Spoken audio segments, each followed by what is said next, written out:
Hello everyone and welcome to another video. Today I'd like to continue our discussion on time domain analysis and specifically look at a couple of Matlab tools that will help us perform time domain analysis of dynamic systems. We saw that in a couple of our previous videos how to derive things like percent overshoot, settling time, and other performance metrics for first and second order dynamic systems. If you haven't had a chance to watch those videos yet, I'd recommend maybe taking a look at these so you understand some of the background and theory of what we're going to discuss today.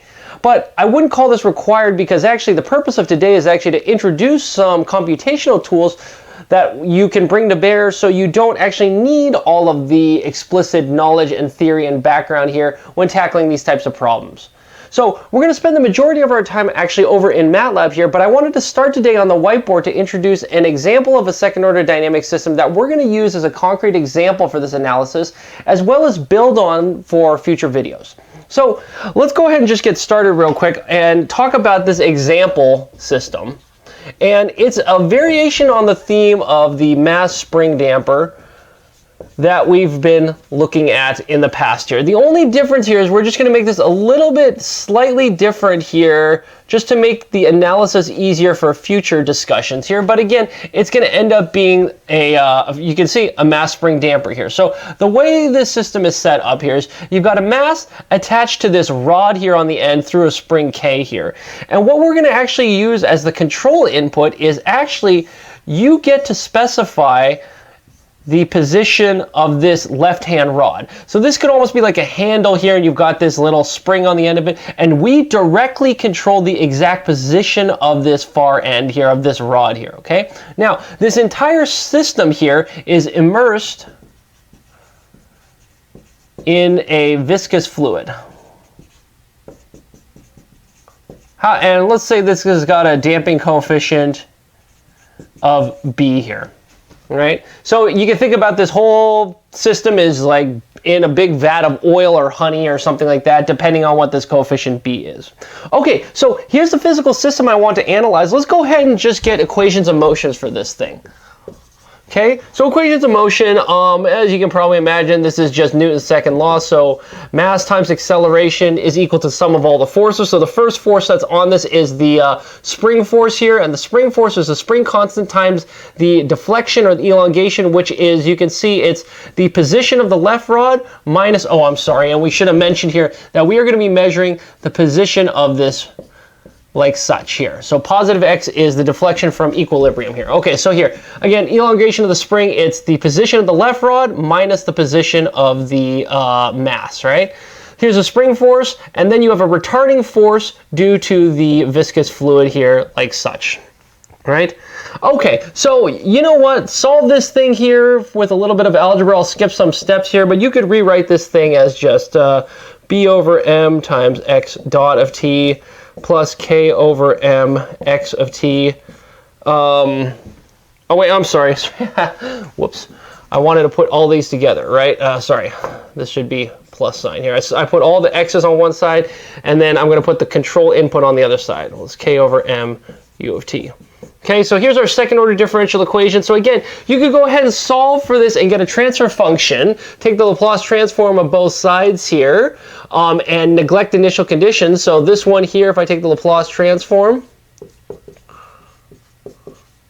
right, we get s squared x of s plus b over m s x of s plus k over m x of s is equal to k over m u of s, right? Okay, so now let's go ahead and get the transfer function of this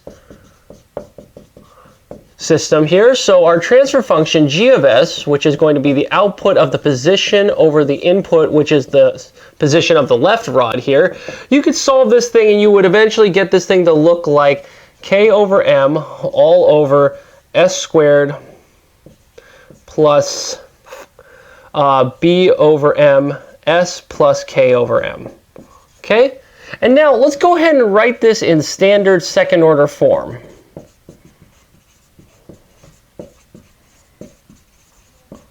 right? So the standard second order form is I would like this to look like basically omega n squared all over s squared plus 2 times damping ratio natural frequency s plus natural frequency squared, right? Okay, so you just compare these two things, solve for what do zeta and omega n need to be here to match these coefficients here. So we end up here with your damping ratio is going to be b all over 2 times square root of km. And your natural frequency of this system is your standard expected square root of k over m. Okay, great. So tell you what, here's our second order system here. Okay. This is the system that I'd like to investigate and use in Matlab here and look at some tools that would be able to predict things like the damping ratio, percent overshoot, all of that kind of good stuff. All right, so tell you what, for our example, let's go ahead and just choose some constants for now. So choose some nominal constants. Okay, so let's choose a mass of 2, a spring constant of 50, and a damping ratio of 4 here. Okay, so if you do that and you plug them into these here, I think you get a damping ratio of something like 1/5 and a natural frequency of 5. Okay.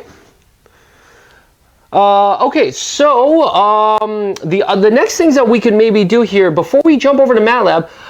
Let's talk about theoretically what should be the percent overshoot, the settling time, the various different performance metrics of this specific system, right? If you remember, again, in our previous video, we derived expressions of how to obtain the settling time, damping ratio, all these performance metrics exactly for a second order system, which is exactly what we have here, okay? So let's go ahead and write those down. And maybe, yeah, let's go and tell you what, let me erase all this stuff. And let's just write down what are the predicted or analytical values of all of these different performance metrics supposed to be here. Okay, so tell you what, let me leave the constants up here. Right, so we see the damping ratio and the natural frequency. Okay, so a couple of the things that we saw earlier. Let's look at what we expect the system to be like. So the DC gain of the system, right? We showed earlier this is the transfer function at s equals 0. Oh, crud. And unfortunately, I erased the transfer function here, but you would basically get omega n squared all over omega n squared. So you'd get unity here for the DC gain, okay? So that also led to a discussion of steady state error here, right? Steady state error in response to a step input for any system we said was 1 minus G0, or your DC gain, times the magnitude of the step input here. So in this case, we see that this is 0. In other words, there should be 0 steady state error, okay? How about some other things that we said? We said TP. This was the time to the first peak here, right? And I think we said the formula for that was pi over square root of 1 minus zeta squared times omega n, right? Okay. And again, if you just plug in the values of zeta and omega n for our system here, I think you end up with a time to first peak of around 0.64 seconds. So again, this was time to first peak. Okay, what other performance metrics for this system? Oh, we got the magnitude at the first peak, MPT here, right? We said the magnitude of the first peak was given by A times 1 plus e to the minus pi zeta all over square root of 1 minus zeta squared, right? And in this case, we need to pick an A here at this point. So for our example, let's come over here to our list of constants here, and let's choose a step of magnitude A equals 1.5, okay? So again, the picture that goes along with this here is you've got your system here. This is our transfer function here. The input here, we are going to use this to be 1.5. That's the input, and now I want to understand what is the output. Okay, and that's what all our performance metrics are doing right now, okay? So again, keep in mind here, this is not a unity step here, and that's going to come into play a little bit later, so I'm specifically choosing 1.5 here as the input magnitude here, okay? So again, you plug in all of these numbers, 1.5 here, 1/5 here, and you get here a magnitude of the first peak here as being 2.29. And I guess this is meters or whatever you like. So this is magnitude at first peak. Okay. What else were some of the performance metrics that we had earlier? Oh, percent overshoot. Right. So the percent overshoot, this was 100 times e to the minus pi zeta all over square root of 1 minus zeta squared. Right, so again, you plug that thing in here, and we expect a percent overshoot of 52.66%. So here's our percent overshoot. Okay. All right, how about settling time? So we had this concept of TS tilde here, right, which was our conservative estimate of settling time here. And we said that's natural log of delta all over zeta omega n here, right? Okay. So again, we need delta, so let's come back to our list of constants here, and how about choose delta is equal to 0.02. So what that meant here is we want a 2% settling time, right? We want to consider the system settle when it becomes within 2% of its final value here, okay? So again, you plug in all of these numbers here, and for a settling time, I think you get 3.91 seconds. Right, so this was our conservative estimate of settling time. Right? Okay, so that's what we got here. Again, the concept here, or the way to maybe think about this here is, right, all of these numbers here are sort of analytical derivations here, right? If your system was exactly second order here, and you knew all of these formulas, and you had gone through all the previous discussion that we had in our previous two videos, you could predict the performance of these systems. But now, the question that should be in your mind here is, are there numerical tools like Matlab that would allow me to just get these results right off the bat as soon as I have my system, so I don't even have to plug in all these numbers? Or more importantly, if I had a higher order system, like a third, fourth, fifth, sixth, 100th order system here, right, where these formulas now are no longer exactly valid, is there a numerical tool in Matlab that I could use to still measure the percent overshoot, the settling time, all of these kind of performance metrics that still matter for a control systems engineer, okay? So with that being said, maybe keep all of these numbers in mind here, or tell you what, let's just go over to Matlab and actually plug them into Matlab here and verify that that we get these same numbers if we use a tool here. Okay, so I'll pause the video here and I'll meet you over there on the computer in Matlab. All right, so here we are in Matlab. So let's go ahead and explore using Matlab for time domain analysis, right? Let's start with our normal clear CLC close all. And first thing let's do is let's define constants. So remember the mass was 2, the spring constant was 50, and I think the damping ratio, or damping coefficient was 4 in this situation. Okay, so the next thing I want to do here is actually in Matlab, you can go ahead and define a transfer function object. Okay, so to set the stage for that, I'm going to try to draw some horrible ASCII art of what a transfer function is and what we had on the board, right? So we said a transfer function is a numerator polynomial, which in our case was just k over m, over a denominator polynomial, which was this, right? That was the concept of a transfer function, right? So what we can do in Mathematica here is we're going to use the TF function here to define what's a transfer function object. So you see that we need to pass the TF function a numerator and denominator. So what the numerator and denominator, what they are these are just simple row vectors of the polynomial here, and they're coefficients of s in descending order. So instead of me just trying to explain it in words, I think it's easiest if we just do it for this situation. So the numerator here is very, very simple. It's just k over m, right? The denominator polynomial is a little bit more complicated because it's a second order polynomial in S. So what I need to do to represent that as a row vector is, first let's get the coefficient of the s squared term, which in this case was just 1, followed by the coefficient of the s term, which is b over m, followed by the coefficient of the s to the 0 term, which is k over m. Great. So as you can see, what we're going to do here is this numerator here, this row vector represents this numerator polynomial, and this denominator row vector represents this denominator polynomial. So now what I can do is I can just use the TF function and I pass it num and den, and it will create a transfer function object. So let's just run this code so far, and you can see, yes, indeed, down here, this thing called G is a TF object, right? It's of class TF. And here you can see Matlab drawing its version of horrible ASCII art, which is a little bit better than my version of horrible ASCII art representing the transfer function. Okay, so now that we've got this transfer function object in Matlab, maybe what we're going to do is, before we start actually using some analysis, let's go ahead and get the damping ratio and natural frequency, right? And I think we said the damping ratio was B over 2 times square root of K times M, right? And the natural frequency was square root of K over M.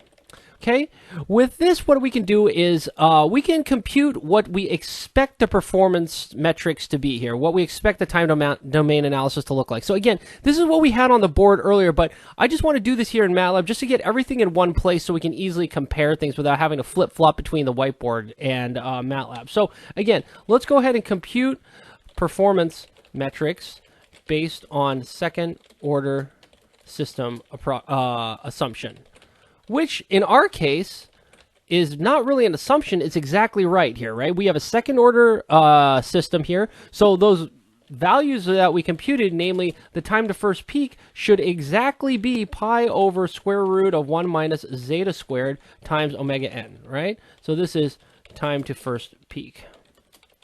And then MPT, right, which was our magnitude at first peak, I think that was A times 1 plus e to the minus pi times zeta over square root 1 minus zeta squared, right? This was magnitude at first peak. And I guess what we need here is I need that value of A here, right? So A was the magnitude of the step input. Remember, in our case, we're using 1.5, not 1. And that's going to matter here in just a second. Let me go ahead and remove all the semicolons on these so we can actually see what they are. Okay, the next thing that we were looking for was percent overshoot. I think that was 100 times e to the minus pi times zeta over square root 1 minus zeta squared, right? This is percent overshoot. And finally, the last thing that we looked at was our settling time, TS tilde, right? We said that's negative log delta over zeta times omega n, right? This was settling time. And again, we now need this delta value. So delta, for our case, was 0.02, right? 2% settling time. Okay, great. So, again, we can run this here. And remember, these are the values that we had expected for all of these various performance metrics here. And I think these all line up with what we have on the board, I think. Yep, these all look right. Okay, so great. Now what I would like to do here is let's use some Matlab functions to numerically determine these same performance metrics. In other words, I want to go ahead and numerically find out what's the time to first peak or the magnitude or the percent overshoot or the settling time and all that kind of stuff without needing these analytical expressions, which are only good for second order systems. So the first thing I'm going to use here is let's use the step command. So let's just come over here, and if you say help step, you'll see that step is a function where you just pass it in a dynamic system, which in our case is G. It's this transfer function object we made. We pass it to that thing, and it's going to compute the step response for us. So all you got to do is really simple. You just say step G. Okay, so now let's run this. And it opened in another window, and here's what you end up with here. Right? And if you look at this, this is looking pretty interesting. It definitely looks like the step response of this of a second order system, right? A second order underdamped system. And what's even cooler about this here is if you right click anywhere in the figure and you come here to characteristics, look at this. You can start clicking on things like, let's say I want to look at the peak response. It will numerically calculate for you what is the peak response here. And you can see that, look at this, the overshoot and the time at first peak match exactly the values that we had over here. So let me click on this to get it to stay. So again, here's time to first peak, right? 0.64 seconds. That's exactly what they computed over here. Percent overshoot of 52.66. Here it is, 52.7. Now the amplitude is a little bit off here, right? If you notice the amplitude here, we thought it should be 2.29. This amplitude was 1.53. And the reasons it's off is because the step function gives you a unit step, right? Not a step of magnitude 1.5, but a step of magnitude 1. So that's where the discrepancy comes up. Another couple things maybe we should do here is let's also turn on the settling time, turn on the rise time, look at the steady state value. And again, all of these other parameters seem to match up. So here, final value of 1. So yes, that verifies our DC gain of 1 calculation. Settling time of 3.92, which is a little bit, interestingly, higher than what we thought was our conservative value. But again, I think that comes down to numerical inaccuracies in the time step that we took here, but it's really darn close. And finally, what's beneficial here is, remember, we couldn't derive an analytical expression for rise time here, so you have to numerically calculate it, and that's exactly what step is really good for. So here, you'll see step is actually computing the rise time between the 10% to 90% value here, okay? Okay, so again, step is a great first approximation, but there's a couple of issues here. One of the issues here we saw that is, well, it can only apply a unit step, right? We want a step of 1.5.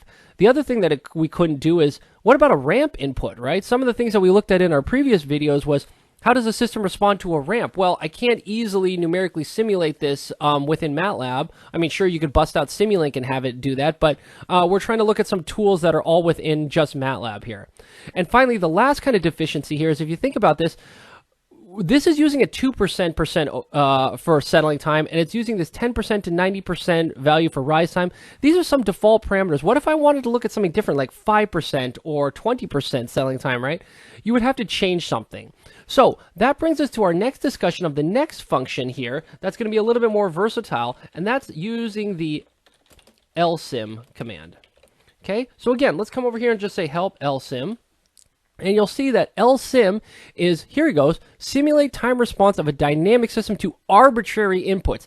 That's great. That's exactly what we want. So what we can do now here is, let's think about simulating in response to a step of value 1.5. So what I need to do here, let's get a couple lines here, is the first thing you're going to notice here is I need to pass it the system. That's great. We already have it. Then I need to pass it two vectors u and t, which basically tell you what is the signal you're interested in inputting to the system and what are the associated time steps. So maybe let's quickly just do something real quick. Let's simulate for 6 seconds, and I'm going to say t is linspace from 0 to t final. Let's just use 200 steps, how about? And I'm just going to make this vertical for giggles. And then finally, let's say u step. This is going to be 1.5 times 1's times size of t. Basically, you can see it's going to be a constant array of values 1.5, which is the exact same size as my time step value, right?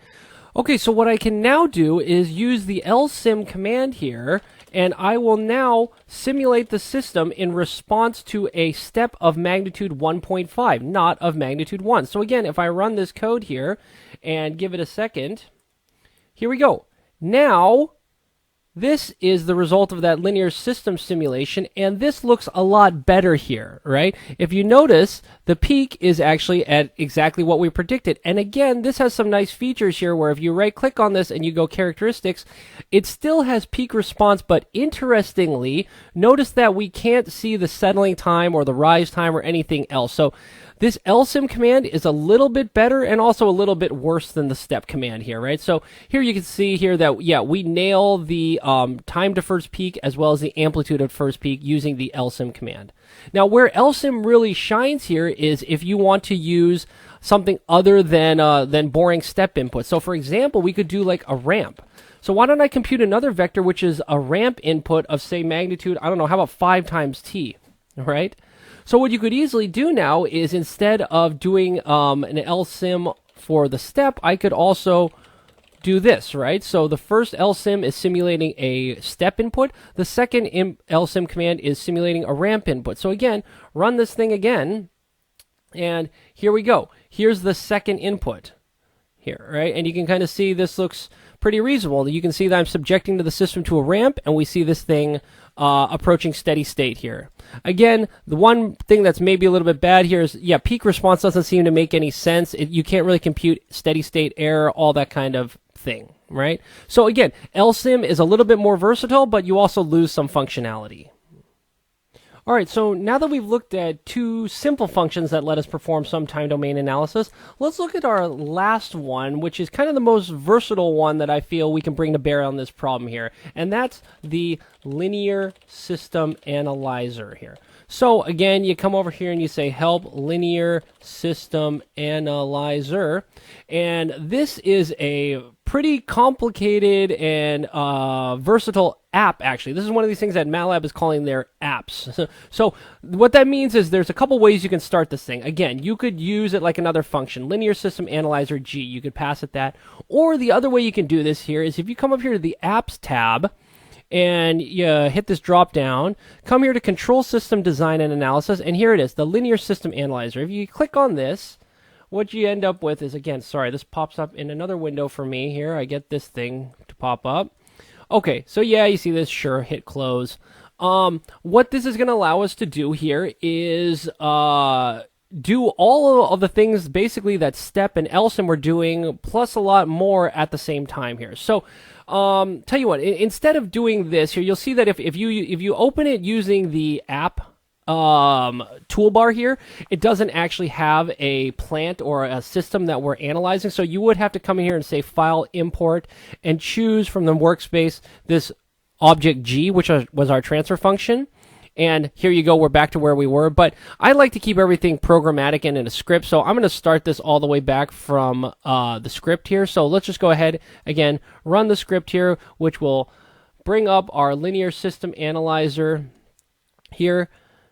Okay, so here we go. So you see, here we go, this is our normal thing, and you can see it's basically, you would think right now, it's kind of a wrapper for the step function here. So if you look at this, what it's doing, this sure looks like what we had when we use the step command here. In fact, if you come here to characteristics, right, you got all your normal stuff. This looks like nothing new yet, right?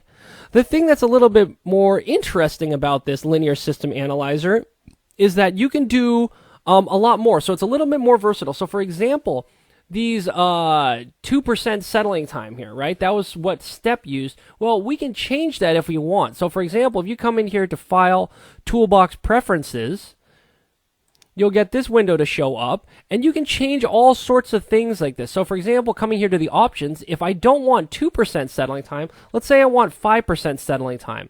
And for the rise time, I really want to see how long does it take to go from start to 90, not from 10 to 90. I can go ahead and change that, right? And if I hit apply or hit OK, notice nothing changed here. So this is a little bit buggy here. They even have this thing, I think there was something, yeah, refresh systems here, which actually still doesn't work. You need to make those changes to the preferences, close the linear system analyzer, run the thing again, and bring it over.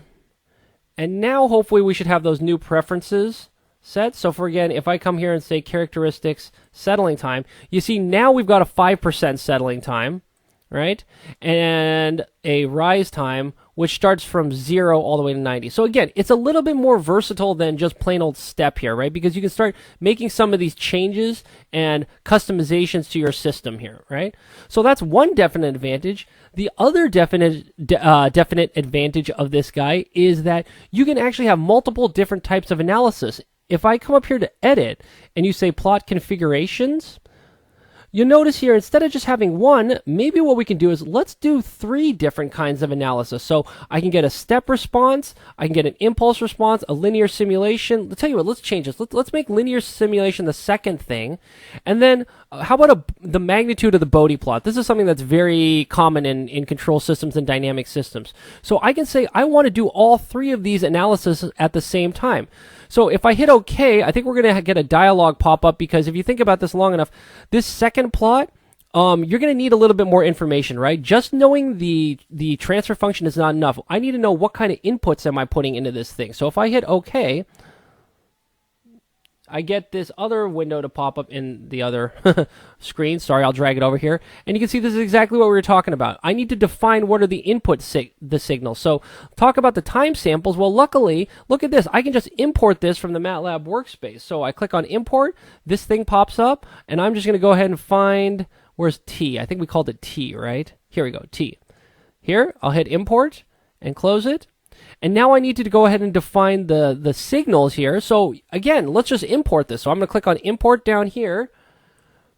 the dialog pops up, and I'm going to find out what input I want. How about the ramp input? Let's have the ramp input be that, and I'm going to assign the following columns to channel 1. Hit import, great, and then I hit the simulate button, and here we go. Look at this. Isn't this fun?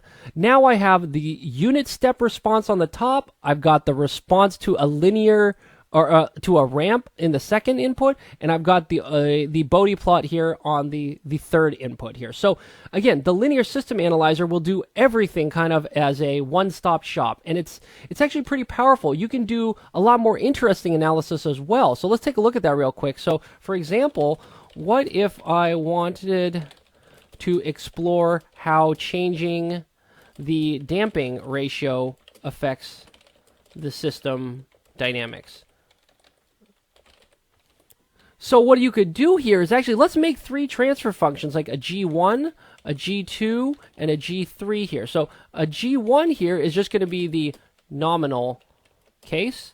G2, how about let's make this with a B of 8. So that's double here, right? I believe the original, what was our original damping ratio? Yeah, original damping ratio here was 4. So now let's make the damping ratio 8, and the third system, let's double it again. Let's make this 16 here. So all I need to do here is just define 3 transfer functions. So G1 can just be, I guess, G. That's our normal case, right?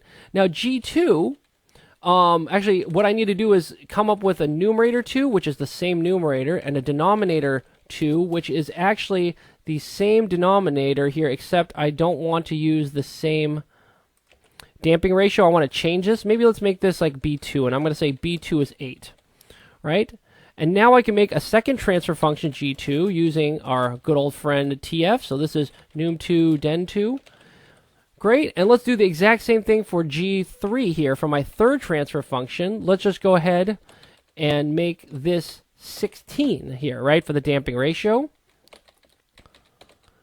And just make all these modifications. Okay, so now what I've got here is I should have 3 transfer functions. Whoops, if I'd gone ahead and done this correctly. Yeah, sorry. Yep, sorry, I had some syntax errors there.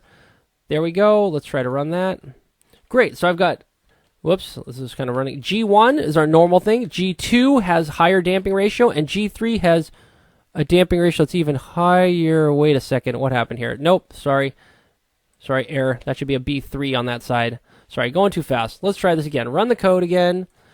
G1, G2, G3. There we go. Yep, damping ratio goes up and up and up. So now what I can do here is use the linear system analyzer to look at all of these at the same time. So in other words, let's go linear system analyzer. I'll give it G1, G2, G3. Okay, and if I run this code now, again, it's going to bring up a whole bunch of plots on the other page here, but the one that I care about is this last one here, where, look at this. Here is the system here with 3 different systems with 3 different damping ratios, and as we can see, as you increase the damping ratio, right, the oscillations go down. And again, if you wanted to quickly look at maybe, how about the Bodhi plot is probably a better place to look at that. Let's look at the Bodhi magnitude. Hit OK. Here you go. You can see that roll off in the frequency, and again, you can still go ahead and get all your peak responses, and you can see how that your peak response and your overshoot goes down with these functions, and it's quite a versatile little tool here. All right. Okay, so before we summarize, I'll leave you with maybe one more little item to think about here. The place where the linear system analyzer really shines here is if you had more complicated systems. So, for example, what if the original transfer function had another pole, let's say at, s equals minus 0.5 here. So in other words, let's augment the transfer function now to be what we had above here. So let me copy this here. So it's this thing, and maybe, again, I'm going to do the horrible ASCII art. I'm going to put the whole transfer function in braces, but now I'm going to add in another transfer function to it here of something like 0.5 over s plus 0.5. Right, so again, hopefully everyone sees what I'm doing here, right? You've got your original second order transfer function, and now you're adding on a third pole here, right? So what we can do is we can easily do this in Matlab pretty easily. What I can do here is let's make that other transfer function. Maybe let's call it G single pole, right? And then we can see that this is a transfer function. The numerator is, again, just 0.5, and the denominator is a 1 and then a 0.5, right? So this g single pole is just this single transfer function that we have over here, okay? And now what I can do is I can make something called g third order, right? Which is the original transfer function times this g single pole, right? So I can just do that operation right off the bat. So again, here, let's just run this and give it a second to get through all that kind of stuff here. So again, here's my single pole here. And now when you do the third order, you add them all together, this is all my new complicated third order system here. And now you see why we would want the linear system analyzer is because now these estimates of things like the time to first peak, percent overshoot, settling time, all those things, they're no longer accurate, right? Because again, all these equations were derived for only a second order system here, but now I've got this third order system. So what I have to do now is I do need to go and use the linear system analyzer and pass it this g third order, right? And run this, and now this linear system analyzer is not going to blink an eye to this thing, right? So now I can bring it over here, and look, here's now my complicated third order response here. And again, you can see things are very, very different than it was earlier, but I can still do everything that we wanted to earlier. I can look at the rise time, settling time, all that kind of good stuff here, right? So, okay, that hopefully also sets the stage and is a little bit of a teaser for our upcoming video here, where we are going to look at the effects of adding extra poles and exploring this concept of dominant poles. So again, a little teaser for a future discussion here, but in the meantime, why don't we go ahead and just stop this video here and summarize here what we covered today. All right, so to summarize what we talked about today, we started with just setting up an example of a second-order dynamic system here, and then what we looked at is how can we analyze this thing in Matlab. So we started by looking at the second-order system and showing that you could just define a transfer function object in Matlab for a first, second, third, fourth, whatever order system you want here using the TF function. You just need to define the numerator and denominator polynomials using those row vectors, right?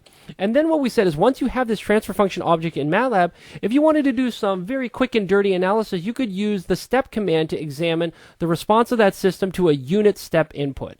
If you needed something a little bit more robust, you could use lsim, which would allow you to simulate the response of that system to an arbitrary input. And then finally, we saw that if you really want to pull out all the stops and do a lot of different linear system analysis on this transfer function object, you could just go ahead and use the linear system analyzer function or the linear system analyzer app, however you like to think about it.